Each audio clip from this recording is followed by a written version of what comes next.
Hello everyone. It's my great pleasure to introduce Dr. Barb Neis and her lecture, Working on the Edge, as part of the Royal Society of Canada's new Fellow Public Lecture Series.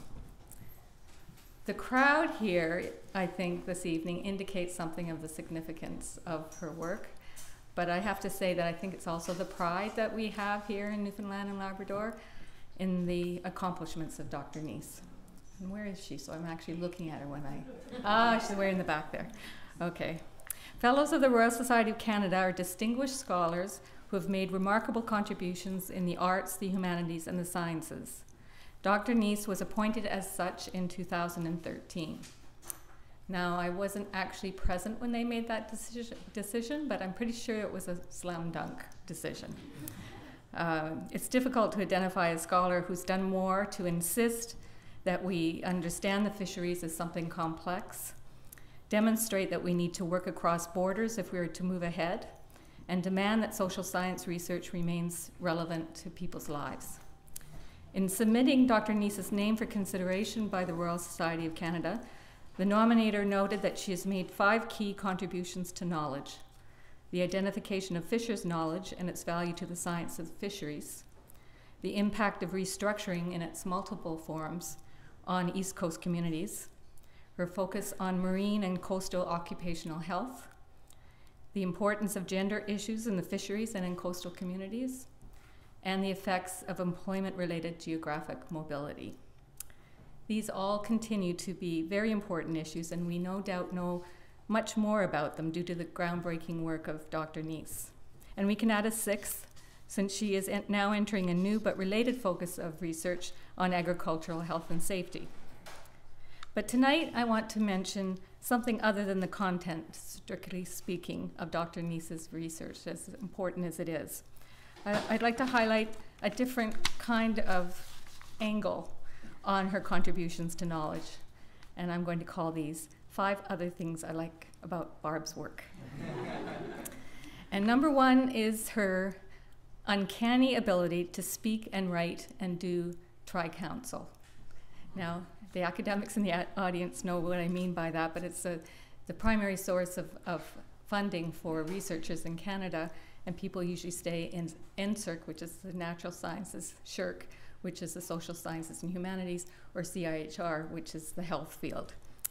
So you can't overestimate the skill of being able to speak all 3. It takes years to learn Shirkese alone. And Barb deftly forges across CIHR, SHIRC, and NSERC as though there were no great divides. I have no idea how she does it. But what's important is that in doing so, she's created a remarkably unique body of work, a more than the sum of its parts kind of research on oceans and coastal living. From the NSERC and SHIRC supported project of Coasts Under Stress, to the CIHR and SHIRC-funded project on marine and coastal workplace health and safety, to her mega project On the Move, Barb has shattered the myth that arts researchers can't work productively with the natural sciences or medical fields. A related matter, but I think it warrants being a second separate point, is Barb's incredible ability to build interdisciplinary teams and partnerships. So it's not just with other faculty researchers, but with students, with industry, with communities, with government, you name it. She's able to get a broad range of different kinds of people to work together. Number 3 is that one has to have respect for Barb's astonishing ability to get stuff. And when I say stuff, I mean resources for doing research. She's garnered virtually millions of dollars to support cutting-edge research, and she's even convinced the RDC, which is Newfoundland and Labrador's Research Development Corporation, which normally isn't very keen on giving money to arts researchers, to give her $500,000 to support her On the Move project, which I understand was one of the largest amounts ever extended to MUN researchers. Number 4 is Barb's focus. It's not just on people, but on what difference whatever she's working on can make to their lives. She was knitting together research and public engagement long before it was fashionable.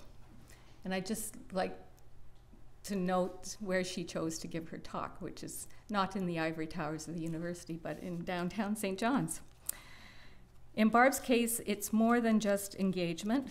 It's about listening to and having respect for people's knowledge and experience and ensuring that they have a voice in research. It was because of this orientation that Barb could recognize the significance of the local knowledge of fish harvesters as knowledge, as another kind of science from which natural sciences could learn. It was perhaps this lens that also explains her interest in how the collapse of the groundfish stocks affected the lives of women living and working in fishing communities in Newfoundland and Labrador and in family dynamics. But the point I'm trying to make here is that she doesn't focus just on the problems, and we know there's lots of them, but on how research can help to rebuild communities. What can we do to ensure communities recover? That question has always been at the heart of Barb's research. And finally, the fifth thing I like about Barb's work is her astute recognition of the limitations of publishing books and journal articles as a way of circulating knowledge. This is not to say she hasn't done this. Her CV is quite breathtaking in academic scope. She has co-edited 6 books, and she's published 40 refereed articles and over 30 chapters. She's produced multiple reports to government and to industry, but she's also the founder of the People in the Sea Film Festival, which I just love that aspect of what she's doing. And she has focused her keen eye on making documentaries that matter. In this way, she's been able to show us the significance of visual and emotional ways of learning and teaching, an orientation that offers a distinct lens on the themes identified by this Royal Society Award. Excuse me. We can all learn from these contributions, and for that, I thank Dr. Neis. I look forward, as does everyone here, I'm sure, to hearing more about the importance of pushing the boundaries of our knowledge in this evening's presentation. Please join me in welcoming here Dr. Barbara Neis.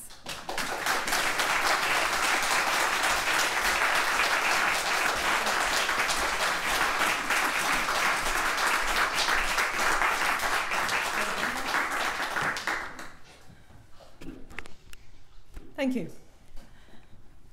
Good evening, and thank you for coming. It's lovely to be here and to have an opportunity for a conversation. Before I begin, I want to thank the Royal Society New Fellow Lecture Series and Memorial, particularly Ellen Steinhauer and Janet Harron, for the opportunity to present this talk. And Peter Sinclair gave permission to use his photos. I will draw on work I've done over some decades with support from, as Lynn's pointed out, multiple agencies, including all the organizations on this slide, as well as the Institute for Social and Economic Research, the Harris Centre, and Health Canada. The Safety Net Centre for Occupational Health and Safety Research in the Faculty of Medicine at Memorial has been my home base for almost 15 years, but my formal appointment is in the Department of Sociology and the Faculty of Arts. All have provided important support. Furthermore, research, particularly big research, doesn't just happen. So I need to acknowledge the support of key staff, including that of Janet Oliver, Danielle Devereaux, Angela Drake, Amanda Butt, and also the Interdisciplinary Committee on Ethics in Human Research and the Office of Research Staff. Much of the work I'm going to talk about has been done collaboratively with researchers from many places and from multiple disciplines, researchers too numerous to name here. It has also involved many people from outside the academy, including representatives of unions, companies, non-governmental organizations, and municipal, provincial, and federal governments. The opportunity to work with researchers from different disciplines and with dedicated community representatives has enriched and strengthened the work and often improved its relevance to government and wider society. I've called tonight's talk Working on the Edge, an obvious reference to the way some, including the Department of Tourism, talk about Newfoundland and Labrador. The title signals that much of the work I'll be talking about was done here, and indeed in rural parts of the province, places that are on the edge, both politically and in terms of larger research agendas. But my work has also been on the edge of disciplinary divides, including the big ones between social, natural, and health science, as well as the edge between the community and the academy. Finally, my co-researchers and I have often sought to do both excellent research and effect change. And when you put all these edges and bridging efforts together, the result is a particular kind of workspace. Tonight's focus is on some of the work we've done in that kind of space. One goal is to provide evidence of the essential contribution to knowledge and society that such work can make. A second, related goal is to draw attention to the need not only to maintain, but also to broaden the space for this kind of work. My talk is thus part of a collective struggle that is currently taking place in Canada in response to what is commonly called the assault on science. I believe, and I hope I can show you, that the space framed by bridging the academy and the community, disciplinary boundaries, research and action, and where work is driven as much by problems that arise in the field as in the literature, is important. The work can be innovative and intellectually satisfying. Who doesn't find detective work interesting? But it is also a crucial means for putting research to work for democracy and to support freedom of expression. In the next segment, I will talk about 3 clusters of research in which I've been involved. I will then reflect on some of the challenges and benefits of this kind of work and its importance for freedom of expression and democracy. At the end, I will tell you about an initiative designed to help with the struggle to protect all 3. The first cluster of work I will talk about focused on the question, why do fish stocks collapse? That research was triggered by the northern cod collapse. It grew out of the controversy about science leading up to the collapse and conversations with Chris Finlayson, a master's student in sociology at the time. Chris studied northern cod science and eventually published an influential book called Fishing for Truth. My part in this project was to answer the question, what made small-scale fishers in some areas think there were problems with northern cod stock assessments? That's how I came to start 2 decades of research on fisheries ecological knowledge and science. The work began in Petty Harbour, the community where I lived at the time. Fishers there were part of the Newfoundland Inshore Fisheries Association, NIFA. NIFA funded the Keats Report, the first formal public challenge to the science. At that time, while knowledgeable about fisheries, I had no background in this kind of research or in fisheries science, and there was very little similar fisheries research that had been done elsewhere. That small study showed me, however, that these fishermen were close observers of fish behavior and of changes on their grounds. Their local observations fit poorly with optimistic assessments about these stocks in the 1980s. And looking at the science and management through their eyes suggested there was a latent bias in the spatial scale of stock assessments and management for northern cod, a bias towards mobile fleets, for which it mattered little what fish were left and where they were located. Managing at this scale in fisheries basically helped to produce the death of the black tickle cod fishery, as fleets from many places converged on their grounds and took what was left. What mattered to small-scale fishermen, I decided, was whether fish continued to migrate to their grounds in sufficient numbers to sustain their livelihoods, and making sure they weren't intercepted by others along the way. Management at large spatial scales was also a poor match for the underlying complex cod stock structure, not to speak of the structure of the stocks for other species. It left open the possibility of serial depletion of populations.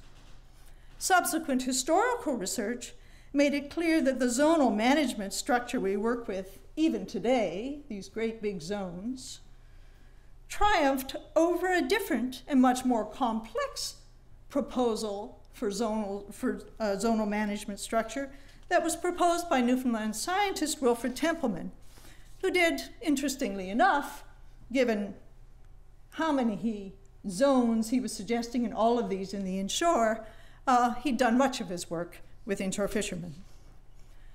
Funding from the Tri-Council Eco-Research Program, secured by Rosemary Omer, gave me the opportunity to work with others, including some outstanding biologists. We carried out a large-scale study of fisheries ecological knowledge and science, focused on multiple species and fisheries in Bonavista and Trinity Bays, and then extended this research to West Coast Newfoundland and Southern Labrador with Coasts Under Stress funding. Over time, we developed a more robust methodology for doing the research and arrived at some important findings. In 2003, about halfway through this work, I wrote a paper that I co-authored with Rob Kane that synthesized some of the findings, called Why Fish Stocks Collapse. We described the combined processes of intensification and expansion along 3 dimensions, spatial, temporal, and ecological, that we had documented for multiple fisheries for the period leading up to and following the northern and northern Gulf cod collapse. Spatially, pressure on fish stocks intensified with increased volumes of gear and changing gear design, allowing fishers to set gear in more areas, to hold fish better, and to intercept fish in more parts of the water column, as with using midwater trawls. Expansion onto new fishing grounds was also evident from the interviews, with some fishers describing moving from fishing near their communities to distant fishing grounds because there wasn't anything in between. As some moved away, others stayed behind, sustaining pressure on remnant aggregations. Temporal intensification took the form of extended and new seasons and the introduction of hauling devices and larger engines and vessels that could land fish more quickly. Ecological intensification was a consequence of changing mesh sizes and gear design, discarding and shifting effort across species to those that were less abundant and about which we knew less. Lumpfish, for example, I should say no less. A good example of the combined effects of intensification and expansion is the case of the offshore redfish fishery, where skippers described moving from the Gulf of St. Lawrence to the northeast coast, where access to new fish-finding technologies allowed them to pinpoint dense aggregations of redfish clustered around underwater pinnacles and to go back to those aggregations over and over until they were depleted. The processes we documented had been only vaguely visible to stock assessment scientists and to social scientists in the 1980s and well into the 1990s. This was in part because natural scientists studied fish and social scientists studied fishermen. They didn't talk to each other, and it was no one's job to study the interactions between fish and fishermen. Collaborative science involving university and government scientists and fishermen's organizations is now quite common, but that was not the case then. A second stream of fisheries research I worked on was also triggered by the groundfish collapse, more specifically by the resulting fisheries moratoria and associated government programs, so remember TAGS and NCARP. It was community engaged and examined the impact of the moratoria on women in fisheries. I did the work with FishNet, a multi-stakeholder group formed after the fishery closure in response to concerns about the lack of attention to women's long-standing formal and informal roles in the fishery and their vulnerabilities to the collapse. FishNet had members from a rich array of organizations, including both of the unions that represented fish plant workers, the Provincial Advisory Council on the Status of Women, myself from the university, and other groups. Each of these was able to bring insights and potential sources of funding for research to the table. There weren't a lot of people who wanted us to study this, as well as to provide input into the research design and the communication of the findings. We did a lot with a little to document impacts on women in communities, and we pushed together for use of a gender lens in fisheries policymaking. The push to bring a gender lens to all policies was fairly widespread in those years and formally institutionalized by some governments a decade ago. However, the lens appears to have been little used in the federal and provincial departments of fisheries, and it is now hard to find places where it's part of decision-making in any government.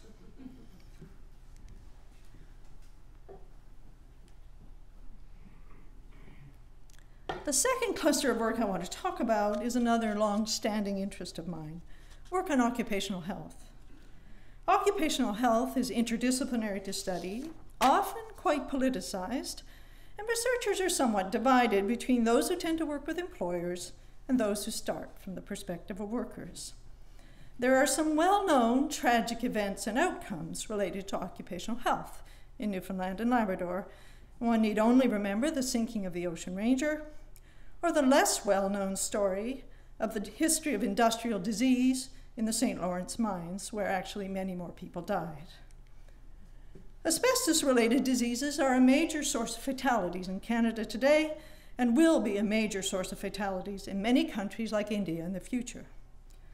Those who know the asbestos story and Canada's role in it have heard about how findings from detailed studies showed many years ago that it caused asbestosis in many cancers.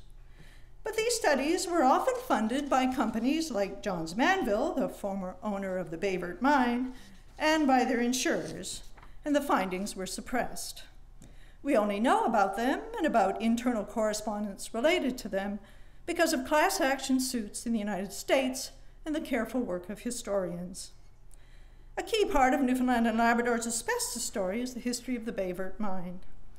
I played a relatively minor role in the Safety Net Bayvert Miners Registry project. My job was to help assemble the history of the mine and gather miners' descriptions of working conditions.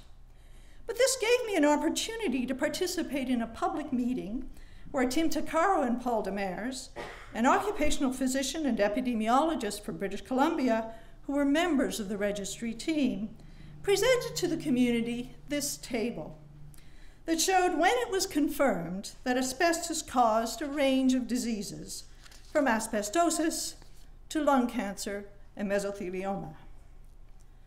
Because of the knowledge I'd gained about the mine history from the records and local people, 3 things about that meeting stand out in my memory.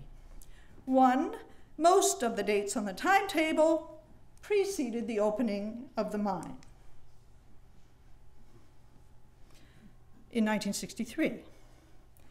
2, this presentation in 2009 may well have been the first time a medical expert had stood in front of this community and told them that asbestos could cause these diseases, even though this had been known for decades.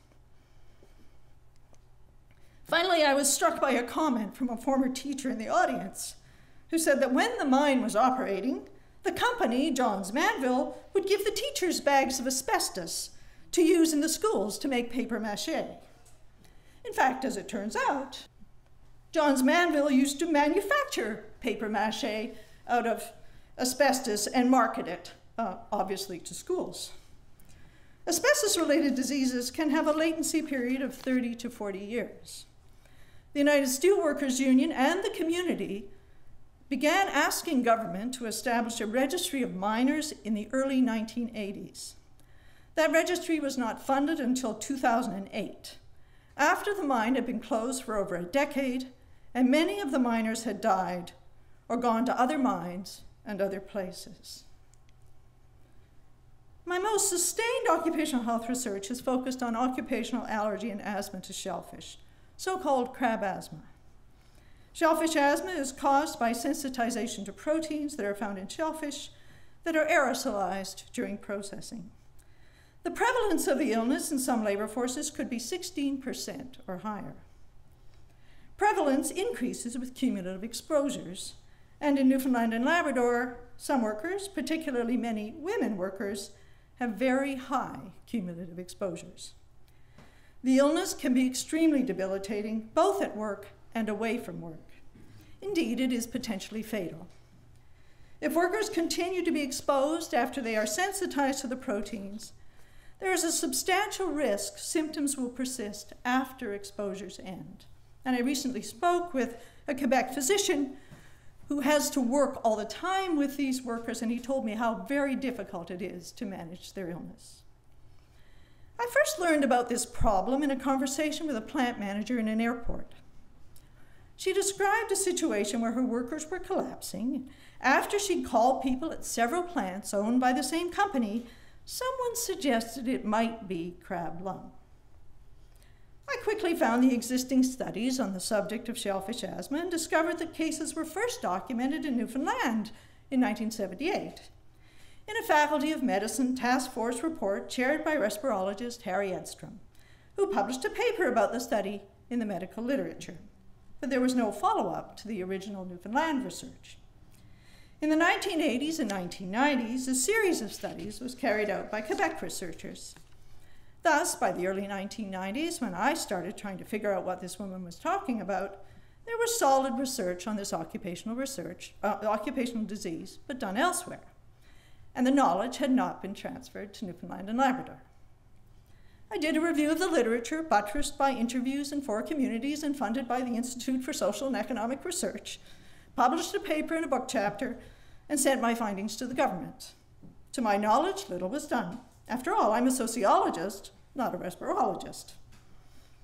The number of licensed crab processing plants was doubled in the mid-1990s. 10 years later, we found funding to bring to Newfoundland and Labrador the Quebec respirologist, André Cartier, who had done much of the research and was by then a world expert in this area. At the resulting workshop, he met with representatives from the unions, representing plant workers, from workers' compensation, the Occupational Health Division, and with a local respirologist and some plant workers. He was appalled. I'll be frank, he was appalled by what he saw. As a result of that meeting, the government established a multi-stakeholder working group to look at the issue, and that working group partnered with a successful proposal to the Canadian Institute for Health Research for a Community Alliance for Health Research grant that included a major study of crab asthma. The same grant that allowed us to fund the Safety Net Center, the first and only multidisciplinary research center on occupational health at Memorial, and indeed, at that time, the first east of Quebec. That study took 4 years and resulted in a report to government and to the working group with many recommendations, which I don't think have been implemented. After it was finished, I traveled to other parts of Newfoundland and Labrador and other Atlantic provinces to let people know about our findings. In one Newfoundland community where we hadn't been before, a company health and safety person came to the meeting, picked up all of our materials and put them on his desk. He was, I believe, sending a message to me and to the few workers who dared to come that this was their town, and if workers wanted information on crab asthma, they could get it from him.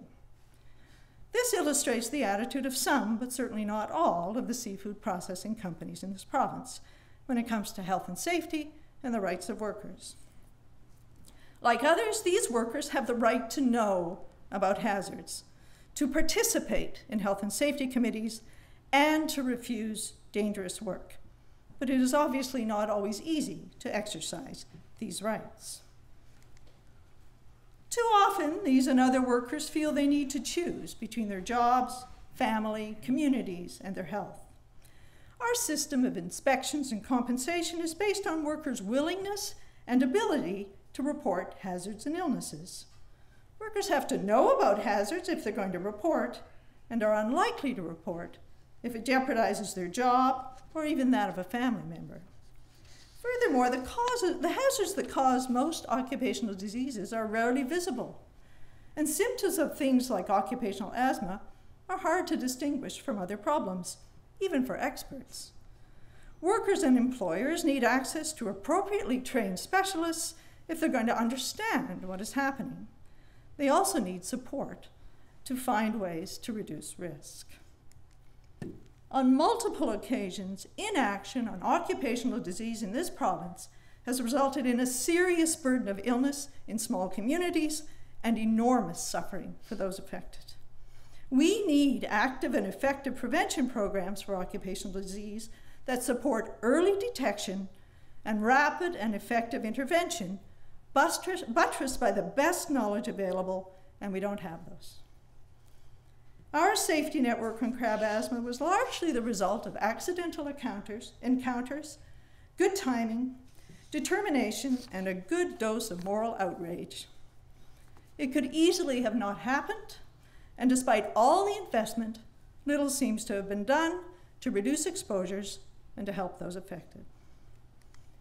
The third and final cluster of work I want to talk about briefly is about what we are calling employment-related geographical mobility or extended commuting. From the point of view of mainstream economics, this kind of mobility is a good thing. It's a way to deal efficiently with the problem of spatial mismatches in skills and labor supplies. But, as existing research tells us, and as any commute worker and their family knows, labor mobility takes many different forms and is a complex physical, social, and cultural phenomenon. I first encountered questions about labor mobility when I was working on my doctorate, studying resistance to the Buren fish plant closure in the early 1980s. At the time, the company was claiming that all that was at issue for the displaced workers was a short drive down the road to Marystown. The workers had a different point of view. For some, commuting meant buying a car, learning how to drive, or carpooling with people who might or might not be on your shift. But the closure would also mean loss of plant-based seniority, the community's main employer, and increased vulnerability, so they resisted and they won. As we discovered when doing field research in Western Newfoundland communities, and as is evident every time we get on a plane or drive past Bull Arm at 5:30 in the evening, there's widespread commuting for work going on within and outside the province.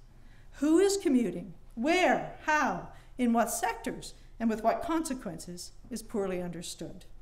These are essentially shadow populations. With support from the Safety Net Center, we developed a successful SSHRC-funded researcher community partnership called the On the Move Partnership. It's exploring the range of different kinds of labor mobility in Canada, from extended daily commutes all the way to prolonged absences from home in other provinces and other countries. And we're including in this research temporary foreign workers coming into Canada who are, of course, often separated from their families much longer than Canadians. We want to understand what is driving this mobility, identify its patterns, and analyze its impacts on employers, workers and their families, the communities where they live, and the communities where they live. Mobility for work is not new and will always be with us. It can boost incomes and prosperity and sustain communities and regional economies. However, sometimes, as we were reminded again this week, commuting can be fatal and devastating for families and communities. I've worked with others to create and sustain the space and resources needed for interdisciplinary, community-engaged research at Memorial. I've focused on trying to develop the capacity to answer questions that are important to people who live and work in this place. Many of those questions have arisen from conversations in the field, more so than from reading the literature. However, generally speaking, when I went out and set out to answer those questions, I found publications from that literature, from here and from elsewhere, that have helped me to answer them. So we need both kinds of work. Furthermore, doing this kind of work has helped trigger academic interest in these problems. The work has been challenging because the rules of the game are often uncertain, and it is often required going right to the edge of, and sometimes beyond, the boundary of my expertise. I'll never remember shipping blood samples to the United States, or never forget. It has required determination, because it might take 10 or even 20 years to make it happen. A basic prerequisite for this kind of work is empathy. The ability to empathize with people we meet who often have few resources and limited power. Tenure, academic freedom, willing colleagues and students, and dedicated staff are all important. Funding from the Federal Granting Council since the 1990s, including programs for interdisciplinary and community-engaged research, have helped a lot. But so has funding from agencies like the Institute for Social and Economic Research that kicked off many of these projects, and the Harris Centre, and pockets of money inside government departments like Health Canada and Status of Women Canada, many of which were created through pressure from civil society groups, including the women's movement. Now, most of those are now gone, and support for some work of this kind from the granting councils, I fear, is in jeopardy. Looking back over my career, I feel both humble and proud. Humble because my interdisciplinary work leaves me so very well aware of what I do not know. proud because I think we've done a lot. Humility is a good virtue. It's an appropriate antidote to the hubris and technocratic, techno-utopian faith that was and is sometimes too commonly associated with some science and some government and some employers. It was that kind of hubris that led to asbestos being inserted into many places and things around the world, including mattresses and cigarettes and other things, that keeps it circulating and that has played a key role in manufacturing doubt about environmental and health effects of not only asbestos, but many other things as well. When you know how little you know, you are not reluctant to learn from and work with wonderful researchers from many disciplines and places, and people and organizations in government and civil society. When such people and your students and postdoctoral fellows take up some of that work and make it their own, we are all then able to do much more than we could ever do on our own. And so to my final point. Working on the edge in a small province, in rural areas, and often with vulnerable groups, has sensitized me to the deep unease in Canada right now about threats to science, democracy, and freedom of expression. Evidence of this unease is all around us. It can be found in public controversy and protests related to the erosion of government science and the muzzling of government scientists. It can be found in concerns about the concentration of decision-making in the Prime Minister's office and the undermining of access to information, not only federally, but also here. In concerns about the transformation of the role of the public service from providing advice to the minister based on seasoned experience to doing the minister's bidding. Evidence of this unease can also be found in widespread opposition to the elimination of the compulsory long-form census, in programs and policies that dismiss and run contrary to the best evidence on climate change, criminal justice, and public safety, in public attacks on certain kinds of non-governmental organizations, and in the unbalanced auditing by Revenue Canada of some of those organizations, but not others. These developments have led some people to argue for independent, well-resourced, publicly funded science, done in institutions that are arm's length from government and from industry, and these calls are legitimate. However, some of the changes that are happening are also eroding the space and the resources for community-engaged, interdisciplinary, problem-solving research that seeks to address any issues that run counter to the ideology of a particular government and its supporters. Particularly at risk is work concerned with promoting social and ecological justice, but even the basic work of effective governance and good business is being hampered by these changes, as is evidenced by the problems caused by the cancellation of the long-form census. Because of these concerns, last year my colleague and friend Rosemary Omer and I submitted a proposal to the Royal Society of Canada, good thing for a new fellow to do, for an expert panel or People's Commission, we weren't sure which, on knowledge institutions, free expression, and democracy in Canada in the 21st century. We're calling for a forward-looking investigation with broad public engagement into our knowledge institutions, the state of our democracy, and the health of our right to free expression. We have submitted our proposal to the Royal Society because it is the only institution in Canada with the capacity and the mandate to do this work. The proposal argues that effective democracy requires appropriate support for a full range of disciplines and types of research, including research done by artists like Pam Hall, as well as mutual opportunities for shared learning across civil society, government, industry, and academic institutions, all of which have different perspectives and expertise. Open information flow is crucial to democracy. And so in addition to investing resources in knowledge production, we must also invest in knowledge exchange and mobilization, including through the media. And that's a whole other story. Related to all of the above is the ongoing need in any democracy to be able to ensure arm's length investigation of possible failures, and I've talked about some today, of justice, policy, and regulatory protections. We may all need, at key points in our lives, to do more than speak truth to power. We may actually need to confront those with power, as in cases where free expression is not a reasonable option for those most affected. Expert panels cost money. We argue that this one must be nonpartisan and arm's length and not associated with, i.e., accountable to, any particular stakeholder groups. Its membership should include experts with experience in government, civil society, industry, and across multiple disciplines. One way to pay the bill, we suggested, which would also be a test of the importance of these issues to Canadians, would be to crowdsource the funding.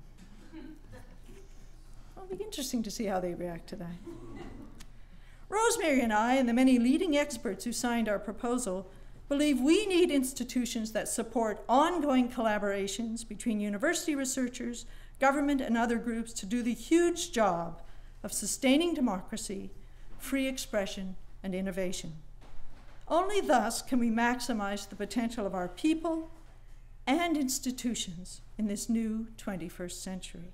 Now, we don't know yet if our proposal will be accepted by the Royal Society, but using resources from the Atlantic region of the Royal Society, we'll be organizing an event on these issues this coming fall. We hope you and others will engage with us, and we look forward to continuing this conversation. Thank you.